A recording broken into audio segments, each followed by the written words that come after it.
আগামী 21 তারিখ আপনারা সবাই যেইভাবে যেই হাটাজারি সন্তানকে আমরা চোখে দেখি নাই, একজন বীর মুক্তিযোদ্ধা, 71-এর রণাঙ্গনের পরীক্ষিত সৈনিক, বঙ্গবন্ধু যাকে বীর প্রতীক উপাধি দিয়েছে, শুধু শেখ হাসিনা বলছে জীবনের জন্য একবার নৌকা ছাড়া ভোট দিতে হয়েছে।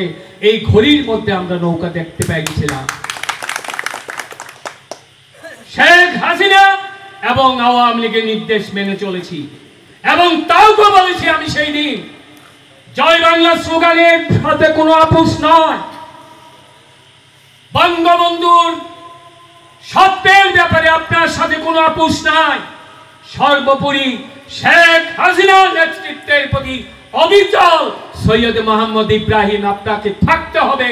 আমি ধন্যবাদ জানাই পার্লামেন্টে দাঁড়িয়ে তিনি সেইগুলা অক্ষরে অক্ষরে বক্তব্যের মাধ্যমে বলেছেন। আজকে বলতে চাই, এখানে এই ছোটকারে বৈঠক ডাকার কারণ হলো মনের কথাগুলি আপনারা বলবেন, সাইদি সাহেব শুনবে এবং বড় জনসভায় সব কথা বলা যায় না। তার জন্য অনেক রক্ত ঝরেছে বাংলার মাটিতে, 21 বছর লড়াই করতে হয়েছে। আজকে সেই শেখ হাসিনার সমস্ত অর্জন কেউ না কেউ আমরা ধ্বংস করছি। এইটা যে আওয়ামী লীগের কর্মীদের পাওনা না।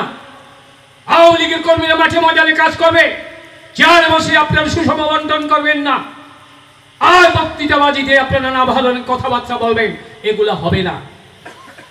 আমরা বিশ্বাস করি ফজলে করিম সাইদি ব্যক্তিগতভাবে একজন সম্ভ্রান্ত পরিবারের সন্তান। আমি বিশ্বাস করি অন্তত ভালো ব্যবহারটুকু আপনাদের দিতে পারবেন। আমি বিশ্বাস করি এই বড়জনের মাটিতে সন্ত্রাস দমনের জন্য, চাঁদাবাজি দমনের জন্য, দখলবাজ দমনের জন্য সাইদি একাই যথেষ্ট, এটা আমি বিশ্বাস করি। এখানে লুটপাট, ডাকাত আর বেয়াদবের জন্ম দেওয়ার জায়গা না। এই কাজটুকু সাইদি মামা আপনি এখানে বলবেন।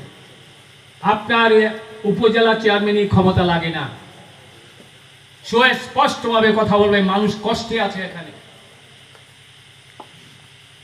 আমি আর কথা বাড়াচ্ছি না। আপনারা সাইদি মামাকে বিজয়ী করার জন্য মনের সমস্ত দুঃখ বেদনা ভুলে গিয়ে যার যার সম্পর্ক ব্যক্তিগতভাবে যার কাছে আছে তারাও আপনারা বুঝাতে চেষ্টা করবেন যে সবার সাথে জানি তিনি পরিচিত হতে পারেন।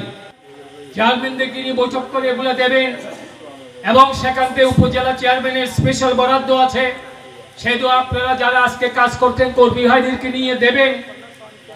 এখানে যদি বাড়াবাড়ি হয় সেগুলো কি আপনারা পাবেন? কোনো সম্ভাবনা নেই। অতীতের সমন্বয়হীনতার কারণে চকরিয়ায় যেই বাজেটগুলি আসার দরকার সেই বাজেট আসে নাই।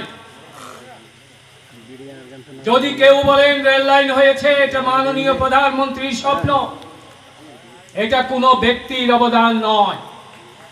যদি কেউ বক্তব্য রাখে থাকেন মাতামহরি ব্রিজ, এটা জাতীয় পর্যায়ের বিষয়, এটা শেখ হাসিনা ওয়াজুল কাদের চিন্তা করেছে, এখানে কারো গৌরবের কিছু নাই।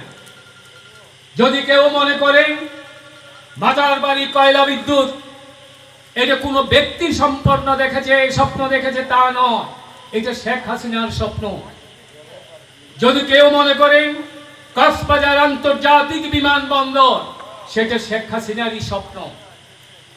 হ্যাঁ, যেখানে যারা জনপ্রতিনিধি পড়েছেন তারা সেখানে যদি লালন পালন করেন, সহযোগিতা করেন, তাহলে মনে করব তারা জনপ্রতিনিধিরা সহযোগিতা করছে, কিন্তু স্বপ্নটা কিন্তু শেখ হাসিনা।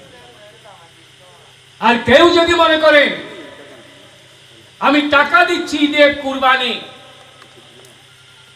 আমি মানুষের ঘরের দুয়ারে এই দিছি সেই দিছি, শেখ হাসিনা নাই, কারো ক্ষমতা নাই আওয়ামী লীগ।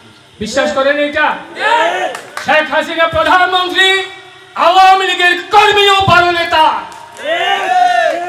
শেখ হাসিনা প্রধানমন্ত্রী নাই, ঘরের কোণে বসে থাকবেন সবাই। এই জন্য ৭৫-এর ১৫ই আগস্টের পর আমরা যারা লড়াকু সৈনিক ছিলাম, ছাত্রলীগ করেছিলাম, যারা বঙ্গবন্ধুর কবর ছুঁয়ে শপথ করেছিলাম, 52 বছর ধরে এই সংগঠন ফেলে কোনো জায়গায় যায়নি আমরা।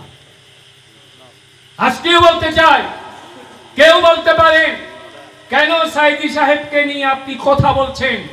একটাই উত্তর, এমপি সাহেব এবং উপজেলা চেয়ারম্যানের সমন্বয় চাই আমরা। অতীতে ছিল না, অতীতে ইলিয়াস মৌলভী সাহেব, জাজ সেক্রেটারি, দোয়াত কল্লম মার্কায় যারা আছেন তারা যেমন কাজ করবেন, সেই এলাকায় দীর্ঘদিন পোড়া খাওয়ার রাজনৈতিক দলের নেতাকর্মী যারা ভোটের সাথে সংশ্লিষ্ট, যারা ভোট আনতে পারে সেই ধরনের লোককে সংগঠিত করবেন এবং তরুণ সমাজকে কাজে লাগাবেন। স্লোগানে, আন্দোলনে, সেন্টার ভিত্তিক কাজ করার জন্য তাদেরকে কাজে লাগাবেন। কারণ তরুণরাই কিন্তু ধরতে পারে সব কিছুর হাল। তরুণরাই স্লোগান দিতে পারে, তরুণরা মাঠে কাজ করতে পারে, এই বিষয়টা মাথায় রাখবেন। এই তরুণ আমি কাকে বলছি? ছাত্রলীগ, যুবলীগ, স্বেচ্ছাসেবক লীগ, শ্রমিক লীগ, কৃষক লীগ, মহিলা আওয়ামী লীগ, মহিলা আওয়ামী যুবলীগ এবং একইভাবে মৎস্যজীবী লীগ, এই সমস্ত লীগে যারা তরুণ আছে তাদেরকে কাজে লাগাবেন। কারণ এই বড়তলী ইউনিয়ন আমার অচেনা কিছু নয়। আপনাদের দোয়ায়, ভালোবাসায় আমি 14 বছর এখানে কাজ করার সুযোগ পেয়েছি। এখনো আমি বলছি, আজকে যেটা আপনাদের দরকার সবচেয়ে বেশি, সবার সাথে যিনি কাজ করতে পারেন এবং প্রত্যেকটা বরাদ্দ আল্লাহ যদি তাকে বিজয়ী করে, এই বরাদ্দ এই সেন্টার বা ওয়ার্ড কমিটির মাধ্যমে যাতে যায়, এই ব্যবস্থা ওনাকে নিশ্চিত করতে হবে আজকে সমাবেশে। আর ব্যক্তিগতভাবে আমি ওনাকে অনুরোধ জানাবো, আপনার ব্যক্তিগত সম্পর্কের কারণে অনেককে কাজে লাগাবেন এবং কাজে লাগানো উচিত। তাদেরকে আপনি দূরে ঠেলে দেবেন না, সে যেই দলেরই হোক না কেন, তাদেরকেও কাজে লাগাবেন। আপনার শ্রমিক, আপনার ব্যক্তিগত সম্পর্ক, আপনার আত্মীয় স্বজন, আপনার বন্ধু বান্ধব, এটা আপনি ব্যক্তিগতভাবে কাজে লাগাবেন। কাকে কিভাবে লাগাবেন সেটা আপনার ব্যক্তিগত ব্যাপার।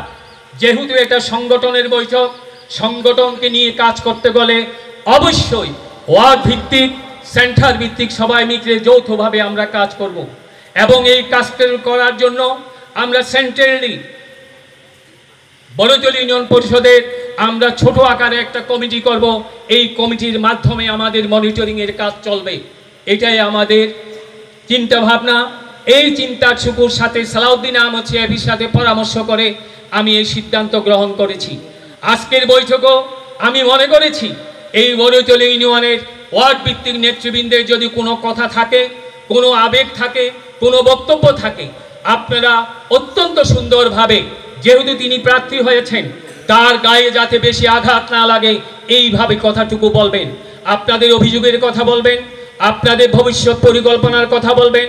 আপনারা প্রকাশ করেছেন, এই জন্য ওনাকে প্রার্থী হিসাবে আজকে আমি মনে করেছি বড়তলী ইউনিয়নের এই বৈঠকটা এখানে হওয়া দরকার, মন খুলে কথা বলার জন্য।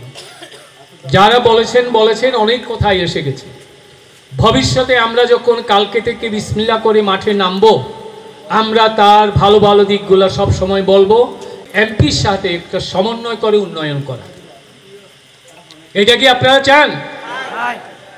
চাইলে হাত তুলেন তো দেখি, কে কে হাত তুলেন।